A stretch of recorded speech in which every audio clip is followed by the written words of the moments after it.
इन पाकिस्तान के साथ इस वक्त मौजूद हूँ डॉक्टर नदीम सिद्दीकी के साथ। आइए चलते हैं, इनसे बात करते हैं सालगिरह के हवाले से, स्पेशली डॉक्टर नदीम का कि जिन्होंने इतनी प्यारी सेलिब्रेशन की और सरप्राइज़ दिया। मैं तो बड़ा ऐसा थी कि सतार सर का भी कि इन्होंने केक लेकर आए और इन्होंने सेलिब्रेशन का एक इंतज़ाम किया और मुझे बुलाया और सेलिब्रेट की। एक टीम का यही हिस्सा होता है कि हम सारे मिल के जुल के काम करते हैं। देन बहुत अच्छा लगा सरप्राइजिंग का। Specially thank you so much sir कि आपने मेरी बर्थडे को 4 चांद लगा दिए। Thank you so much. बताऊँ कि हम असर है परवीन, तखल्लुस मेरा सरताज, शागिर्द फैज़ होते हुए गर्ज फैज़ हूँ। तो मैं ये कहना चाहता हूँ कि देखिए, एज ए प्रोफेसर सरताज सिद्दीकी मैं राइटर, एंकर और एक शायर हूँ। फैज़ अहमद फैज़ साहब की शागिर्दी मुझे मिली और कराची यूनिवर्सिटी में परवीन शाकिर मेरी जो है क्लासमेट थी। अच्छा, अब सबसे बड़ी बात यह कि आयशा जो है ना इतनी बेहतरीन शख्सियत है हमारे ग्रुप में। She is very active and she is very very very much soft hearted. बहुत हमदर्द हैं, लोगों के मसाइल में उनको साथ देती हैं, उनके मुतालिक जो है कोशिश करती हैं कि उनकी भलाई हो सके।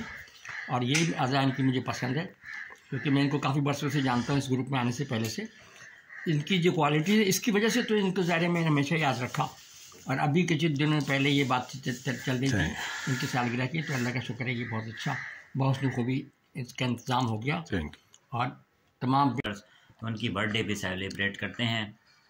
तो आज इसी मौके पे समझे एनुअल जनरल मीटिंग भी है और मिस आयशा आतिश जो हैं इनकी बर्थडे भी इत्तेफाक से आज के दिन ही आ गई है, तो हमने उसको सेलिब्रेट किया है, केक काटा है और बाकी सब लोगों ने, मेंबरों ने अपनी शिरकत की है और अपने नए ख्वाहिशात का इज़हार किया है।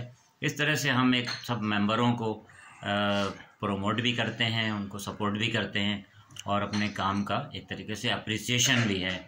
तो आज जो है हमने अपनी पूरी एनुअल जो रिपोर्ट थी वो सबमिट किया है। जो केसेस हमारे पास आते हैं लीगल हेल्प के और सोसाइटी में होने वाली अफरा तफरी, बद इंतज़ामी, तो उसकी सारी रिपोर्ट पेश की है और सब लोगों ने उसको बहुत सराहा है।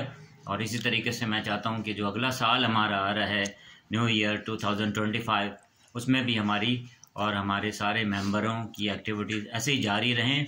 इसमें मेडिकल कैंप्स हों,